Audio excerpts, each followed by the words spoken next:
Welcome to the Get in the Fight podcast. My name is Nate Whitson, and I'm the founder of Get in the Fight Ministries and our exclusive online fight club for Christian men. Everything we do here is dedicated to helping Christian men become the men that God meant for them to be. So if you're looking for helpful content and conversations that can help you to grow and become the man that God made you to be, then you're in the right place. But before we get started, please do me a huge favor and be sure to subscribe, click the like button, and then leave us a 5-star review. Doing that helps us to reach more men who are looking for content just like this. Also, if you'd like to learn more about our mission and how to get involved or how to join the Fight Club, then head on over to getinthefight.club. That's getinthefight.club and learn more today. But without further ado, it's time to get in the fight. So let's go. Hey, what's up, guys? This is Nate Whitson with the Get in the Fight podcast. Welcome to the show. This is a podcast for Christian men who are looking to live bigger and better lives. In fact, the thing that we talk about here so often is God has made you as a Christian man, a follower of Jesus Christ, to live a bigger life, to live a better life, and in particular, to become the man that God meant for you to be. So we pursue conversations that lead us in that direction. If you're interested in that, if you're trying to grow, or maybe you know somebody who's trying to grow in that, then welcome to the show. Do me a favor and just send it to them. You know, if you like this message, if you get to the end and think, man, that's helpful, that's a good conversation for people I go to church with, friends of mine, family, whoever it is, that's the best way you can participate here and grow and serve other people at the same time. So, yeah, welcome to the show. This is a place where we are going to pursue honor and discipline, strength and joy. Those are the 4 principles that we talk about over and over and over again. And we look at the life of a Christian man and figure out how do we just break down those 4 ideas, those 4 principles over and over again so that we can become more like Jesus. That's really the focal point of this podcast. It's the focal point of all of life. And we're just trying to really hone in on that on a week-to-week basis. So again, glad you're here. Today we're gonna talk about killing complacency and what it is, how it affects us, why it's so troublesome to the mission of Christ, to the mission of you as a man, and look at maybe just 5 things that you can think about that to maybe help you to fight against it, to kill the complacency in your life. Okay, so to start us off here, 2 quick stories. They're stories that I'm sure you've heard of before, and I think they just kind of help us to get our frame of reference here, get our minds focused on the importance of a conversation about killing complacency. The first one is, you can probably picture a story of the frog in the boiling water. Have you heard of this story? It's the story where supposedly, and I don't know if this was debunked as not true, doesn't really matter, for illustration purposes, it gets the point across that when you put a frog into water that's not yet boiling, it's warm and it's cozy, that the frog will sit in there and just be happy, be comfortable. And what happens is, as you slowly turn the heat up in that boiling pot of water, or soon to be boiling pot of water, instead of recognizing the danger, what that frog does is he just enjoys the warming bath. Eventually, though, we know what happens is, as the temperature gets cranked up, the frog gets killed in that boiling pot of water. What happens in that is, obviously, complacency sets in. What starts off as just feeling comfortable and good leads to not wanting to adjust its life, not wanting to make moves that are necessary for it to protect itself. It's not looking ahead or recognizing the danger, or as we talk about here in this ministry a lot, it's not being alert to what's going on, and complacency kills the frog. Another example or story of this that I think you've probably heard of, that I think helps point us in the right direction here, is Aesop's fable about the ant and the grasshopper. In this story, the 2 characters are seen and they know that they're in summer. So during the summer, life is good, right? There's an abundance of food and supplies, but the 2 take very different paths during the summer months.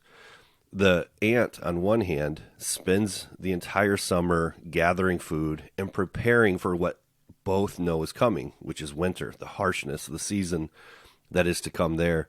And instead of the grasshopper doing the wise thing, what does the grasshopper do? Well, the grasshopper parties enjoys the sunshine, kicks back, relaxes, and thinks everything is fine.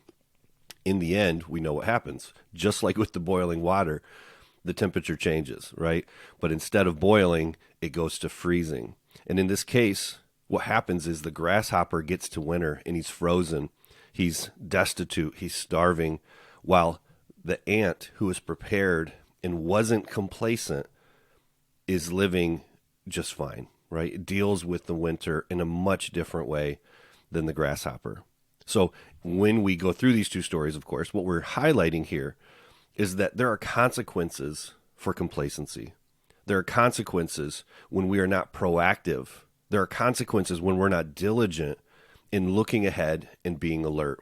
It makes me think of like our family loves watching real life crime shows and police shows and things like that. And even last night we were watching a show and this police officer was talking about just a very routine traffic stop, right? And you know, even when he's describing it, the fact that he's saying this is routine tells you that trouble's coming, right? And he gets into this terrible gunfight. This guy pulls out a gun very unexpectedly. It escalates super quickly, and it becomes a life or death situation. And you've probably seen stories like that. Well, what happens and what he says there is this, like when you get into the routine of just doing the same thing over and over, the ability to be aware shrinks. The ability to be alert goes down. Your defenses come down. You just think this is just a normal everyday situation, one of millions that I've been through before. And he says the line in there, complacency will kill you, right? And it's life or death for a police officer every day. And so what we're looking at here for us as godly men, as Christian men, is that we don't want to get caught being complacent in a life that we know that is just a breath, right? Like when you think about life, in fact, I just, again, this last week, looking on social media, see that there was a local guy in our community who's probably 7 or 8 years younger than me. I'm 47 now. He's probably early 40s at the most. There was sorry to tell you this story, and said so-and-so passed away, left behind his wife and 2 young boys, right? We assume way too much. We know that life is short. Even if you make it to mid-80s, right, to normal life expectancy, even then we know life is like a breath. Scriptures tell us like a mist, right? It's like a vapor. It's here and it's gone, and we know that. And yet what we do is we assume that we have time. We assume that we can deal with winter when it gets here. We can deal with those rising temperatures later. But what we do is we fall complacent. We get so comfortable in the routine of life, especially those of us here in the West, right? I'm assuming most people are American listening to this, although you just don't know. But here in the West, at least for us, life is pretty comfortable. Now, when you look around, I don't know a single person who doesn't see the storm clouds rising, right? It's like men are waking up to the fact that there is darkness all around us. Things are not okay. And yet we have this this lack of diligence maybe in our lives, this proclivity to just stay neutral, to not get too crazy with politics, to not get too absorbed with the news, to not get too involved. Let's just kind of like, close in the circle around us. Let's just protect ourselves. Let's just try to keep things as normal as we can when we know that things aren't normal around us, right? What we do is we get complacent. And in fact, I think the devil even encourages Christian men to get complacent. Why? Because the time is short. His time is running out. The kingdom of God is advancing rapidly, right? And we are needed more than ever to be the men that God meant for us to be. So when I think of that, I just think, man, we are needed more than ever to get away from complacency and to get into the fight. That's the ministry name. That's really the mantra, the message that we're trying to say over and over again is you are needed, man, in the fight. You are needed in your home. You are needed in your church to not just show up and go through the motions, to not just be a taker, but to be a giver. You're needed in your kids' lives. You're needed in every sphere of influence that you have. And when you get so routine, so comfortable, and so complacent, it can end up killing the dream that God had for you. This is the thing that we talk about again a lot here. I believe, and I bet you believe, that you're not just an accident, that you're here for a reason, that you're here for much bigger purposes than just getting to retirement. You're here for divine appointments. You're here for bigger things than just living for yourself. And this, to me, is the issue with complacency. This, to me, is why this matters so much, right? You are needed. We need us to wake up. We need us as Christian men to become diligent with the time that we have and to pursue it and to work hard, right? And to understand the importance of preparation for the upcoming seasons of life. Let's look at the definition really quickly. Here's what it says. Complacency is a state of self-satisfaction or contentment, often accompanied, though, by unawareness or disregard for potential dangers, problems, or challenges.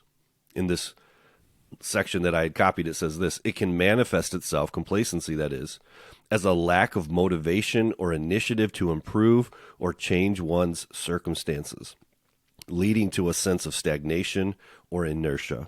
Complacent individuals may become overly comfortable with their current situation, routines, or achievements, which can hinder personal growth, innovation, and adaptability. There's a lot there, and we've kind of already explained it, right? Those stories of the ant and the grasshopper, the story of the frog really illustrates well that very thing.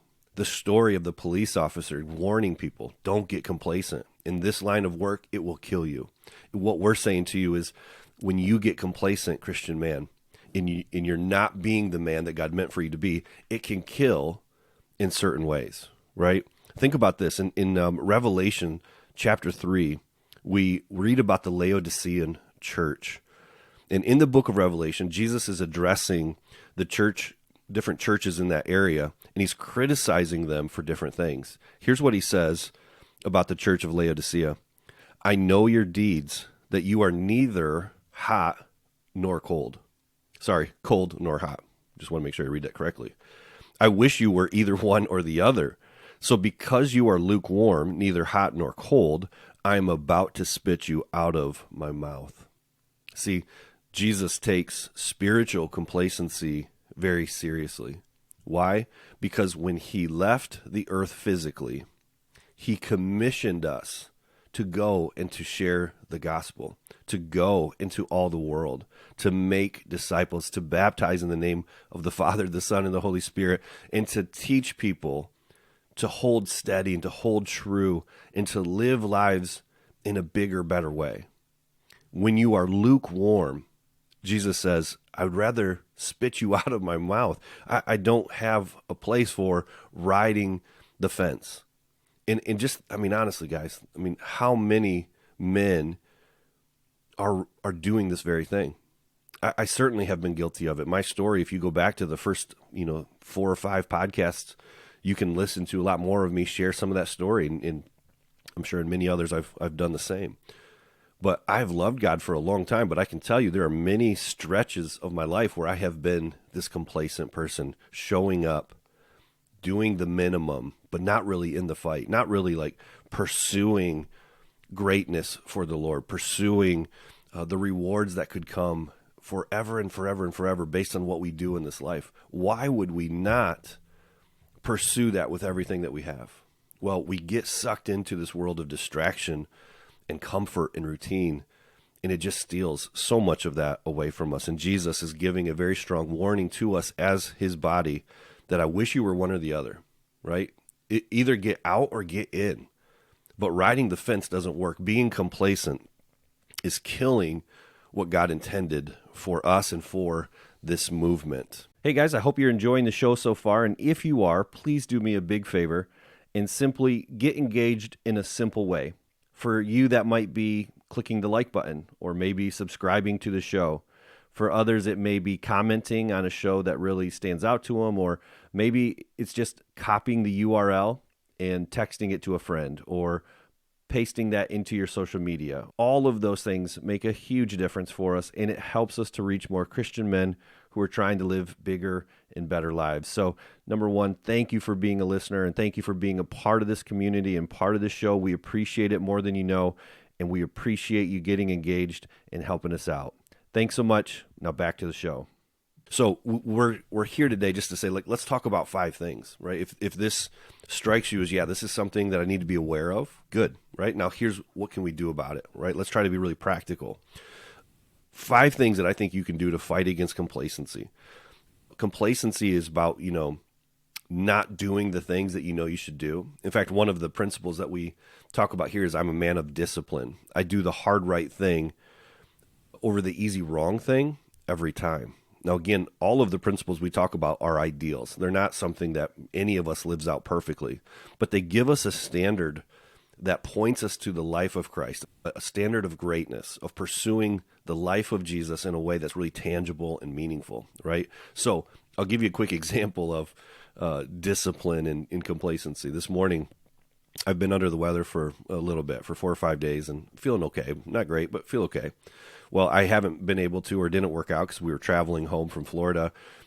Again, not feeling well. So I worked out yesterday, but today I'm like, you know what? I just kind of feel blah. I'm not sure I really want to do this, right? And I stood upstairs. I stood upstairs for probably 10 minutes in the same place, just waffling back and forth between should I go downstairs and work out, or making excuses in my head for like how I might instead take a nap for a half an hour and maybe I'll get to it later. Fortunately, happily for me, I've created decent routines and disciplines, and I have this principle in my head that I'm a man of discipline. In fact, in my head, I said this very thing. I'm a man of discipline. I do the hard right things over the easy wrong things every time. And I went and put my shoes on, went downstairs, got a workout in. Wasn't the best ever, but I got something done, and I feel great about it, right? That is the battle. Like, that's like a very clear example of how it's really easy to get complacent and make excuses and, avoid doing the things that you know to do. And we just need this encouragement. We need that constant reminder that that's not who I am. I'm a man of God. I'm a man of discipline. I'm a man of honor. I'm a man of strength, all these things, right? And so when you are battling those things, it's easy to build momentum in the wrong direction. Like, for example, had I not just put my shoes on and did the hard right thing and got to the basement and got my workout in, it's really easy, especially when I'm feeling sick physically, to not do it tomorrow. And then 2 days leads to 3, and 3 leads to 4. And next thing you know, you're 3 months away from, this really good stretch you've had, and think, how did I get over here? Well, complacency kills the dream, kills the vision, right? And if you let it go too far, it can really be a hard mountain to climb out of, right? So again, just thinking of that in your own story, where are those areas where you're tempted to not be disciplined and to fall in line with complacency? If that's you, one idea for you, the first idea that I had for you here, is learn to make some of those things fun, right? So for example, I hate doing burpees. There's just certain exercises I don't like doing. I like lifting weights. I don't like doing a lot of the, burpee type HIIT workouts and things like that. So there's a piece of me at times that feels like, a total wuss, and I need to go do some of those things. And maybe there's a place for it sometimes. But the reality is I have a much better ability to avoid complacency when it comes to exercise, as just one example, because I do exercising that I think is fun, that I actually enjoy doing. Like, it's kind of like over the years, I felt like, man, I should be a runner, but I'm like 6'4", 250 sometimes, right? Like I'm a big guy, not really your runner type, not a long distance runner. But when you watch a lot of these people online or fitness people, you just think, gosh, I guess to get in shape, I got to be a runner. Well, guess what? I hate it. I don't like it at all. And what I do like, though, is walking. I like walking and praying and memorizing scripture, talking to the Lord, things like that. So anyways, finding ways to just, like if you hate doing that thing, do something else. Do something, but just do something else that you actually enjoy. Because whatever it is that you're trying to incorporate into your life to keep you from being complacent, if you hate doing it, you'll eventually stop. And unfortunately, I think that the track record for most of us is we don't just intermittently do it. We just ultimately just stop altogether. Like, for example, let's just talk health and food again. Like, if you hate eating broccoli, but you feel like, or because somebody's told you that broccoli is the way to go and you've got to just eat broccoli every day in order to get to your goals, you'll probably trudge through that for a little bit, but eventually you're going to be like, forget it, man. If that's what it takes, I'm not going to do it. Well, guess what? There's a lot of other ways to do that. And there are options to eat food that you like and still reach your health goals. So again, quick idea, rather than being complacent and letting that just kill every dream that you have for getting after it in that area of your life, is there a way that you can make it fun? Is there a way that you can make it enjoyable? And again, like when it comes to exercise or eating, you can't just have it all. You can't have, McDonald's every day because you enjoy it and reach your goals, right? Like there's going to be some give and take here. But is there a way that you can make it enjoyable? If so, you're much more likely to resist that pull to be complacent or to quit. All right, number 2, have a swim buddy. There was a podcast that I had done on a book from Admiral McRaven, and he was a Navy SEAL, and he had talked about this idea of having a swim buddy and just talked about how in the Navy SEALs, you never go anywhere from day one through the rest of your career. You don't do any mission or anything without a swim buddy. You don't go without a partner, somebody who's going to be there to protect you and to encourage you and to be with you and to lift you up and all of that. And yet, in the civilian world, in the Christian world, we have a lot of lone rangers out there. We have a lot of tough guy Christians and men in general who just feel like, I don't need anybody. Well, guess what? Anytime I hear that, I think you need people, right? Like that, it's just a lie. It's a lie. You're created by God this way, to have a swim buddy or two in your life. You don't need a lot. You don't need a lot, but you need somebody to help you to become the man that God meant for you to be. Right. And so we use this language here of like having a swim buddy. We've just stolen that from the SEALs and the military because we want you to know that winning is done better with teams. It's done better with a buddy. Right. And so never try to win at these things alone. Again, let's talk about maybe just exercise. If exercise is an area where you have let yourself go physically, then you're not being the best version of you that you can be. Right? The easiest way for you to win again is to get some accountability. The easiest way for you to get better in the gym is to have somebody go and do one more, right? Push one more. You got this. Somebody encourage you, challenge you, push you, right? We all know that. We don't like it. We don't necessarily want to be pushed. We want just the easiest route possible. And yet you got to resist that and push after it. So getting a swim buddy for your health, right? How about like when it comes to just your spiritual health? Men will never get past some of the secret sins and things that they're holding them down if they don't bring a swim buddy along, somebody that they can practice brace with. Brace is where you breathe, you remember God's word, you recite it, you ask God for help, and then you call a friend, right? The E in brace is where you escape and you get away from that situation. But that is a process that is transforming men's lives. Practicing brace, but involves a swim buddy. It involves somebody that you can text or call in the moment of temptation and say, hey man, would you check on me? Would you pray for me? Feeling tempted here, feeling weak here, whatever it is, right? In every area of your life, if you want to avoid complacency, then you need to bring men along with you. And again, just a quick little plug. It's free to join our community here, the Fight Club community. If you go to getinthefight.club, you can apply. You and I would have a one-on-one conversation to kind of get to know each other really quickly, to share the expectations of the community, how it works.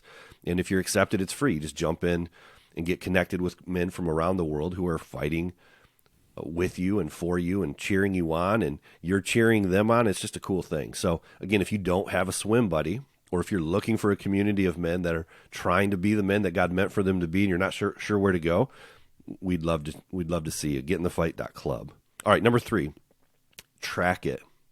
If you're fighting complacency, there's something really powerful about tracking wins. All right, there's something about seeing progress being made that's just so like innately good and helpful for men. There was a guy I was talking to the other day. I'm trying to think of the exact situation it was. Can't remember right offhand. But anyways, what he was saying was he was fighting some temptation, and he's battling to win over this area of sin in his life. And one of the things that we look at is there's a free app with thefreedomfight.org. The Freedom Fight helps them in their overcoming pornography and sexual sin and things like that. And on the app, there's a check-in. And so that's what it was. And we were talking about that. And he was saying, man, like, it's fun to see the checklist grow. It's fun to see the check-in where you're like, man, I'm at day 40. I'm at day 50. I'm at day 130 or whatever it is, right? There's something really positive about tracking progress and seeing it work. I was telling him that similarly for me, I'll just print a really simple piece of paper, and when I'm tracking my health and I want to track, my consistency in the gym or eating enough protein or drinking water, those different things I might do, when I track it, I hate to see that there's a day where I have to put a sad face or, a check mark that I screwed it up or whatever. So, just tracking progress can really help you to learn to correct some behaviors and to get back on the path, right? If complacency is in the way, it might just be that motivation and that like really good feeling of tracking it and seeing progress could help you like crazy. So make it fun, have a swim buddy, and then track your progress. Number 4, rewarding yourself for winning, I think is important, right? What I would suggest is if there's an area that you're trying to attack, maybe it's victory over sexual sin, or maybe it's getting to the gym, eating correctly, praying with your wife, whatever it is, right? Have an ability that when you've tracked it and you're winning long enough, you have a built-in system of rewards, right? It may just be, you're going to reward yourself with an ice cream, or you're going to reward yourself with a date with your wife, or whatever it is. I don't know. Finding something though that's like, man, that feels good, and I celebrated that win, I think is a really helpful way for you to make it more fun and enjoyable, which again, we've already talked about in step 1, because you just don't feel like it's just drudgery, right? Like if you're trying hard to get in shape and, it doesn't always feel good in the moment. You feel good mentally and, spiritually for getting after it, but it doesn't always feel good. Well, when you find a way of rewarding yourself, it helps you to stay committed and it helps you to fight off complacency in just a cool way, right? So just pre-decide and think, okay, if I get 30 days, I'm going to reward myself like this. If I get 90 days, this is what I'm going to do. That's not a bad thing. I think it's a really cool way to push you along and help you to fight complacency. So number 4, just find ways to reward yourself when you're winning. Last one, change it up. Change it up. You've heard the idea that variety is the spice of life. Well, is there a way that you can change up your routines so that you don't feel like you're just doing the exact same thing over and over? Kind of goes back to the broccoli idea, right? If your goal is to get healthier and watch what you're eating, but you're just eating the exact same thing every day, you'll probably get tired of that, right? So change it up. What can you do to change up your routine? What can you do to stay on the course? But maybe instead of running 8 days in a row, you buy a weighted vest like I did recently and change that up, and you're just walking with the weighted vest. And some days you just take the vest off. You're just changing it up, right? Change the route that you walk. Change the food that you eat. Change the setting that you do your devotions in, whatever it might be. What is the goal? Where are you trying to fight complacency? And how can you add some variety to it? Simple idea, but could really change the way that you start winning in this area. So again, just remember, like the police officer said, complacency kills. You and I have been given a mission by God to play the role that you are to play in your life. Are you successfully and effectively living out that calling, that great calling that God has in your life, right? It doesn't all look the same, but you are a man created by God with great purpose, and complacency will kill the dream that God had for your life. So we have a short sprint left, right? Whether that's 40 years or 4 days or 4 hours, we don't know. So take whatever you have one day at a time and get after it. Win the race of life. Well, how can you do that? Well, fight complacency by making it fun, having a swim buddy, bring somebody in with you, track your progress, reward yourself as you're winning, and then every once in a while change it up, give some variety to it, and keep it fresh. I think all those things can help you to live a bigger and a better life, right? And again, one last shot here.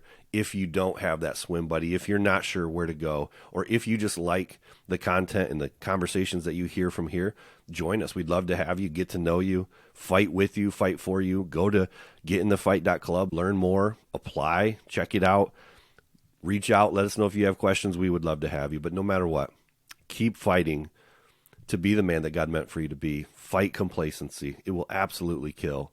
But man, if you get after it today, God's going to do great things. So let's go. Hey guys, thanks so much for being here today and listening to the show. Please be sure to head over to the website at getinthefight.club. And before you go, if you haven't already, please subscribe, click the like button, and leave us a positive 5-star review. It makes a huge difference whenever you do. Have a great day. Go get in the fight.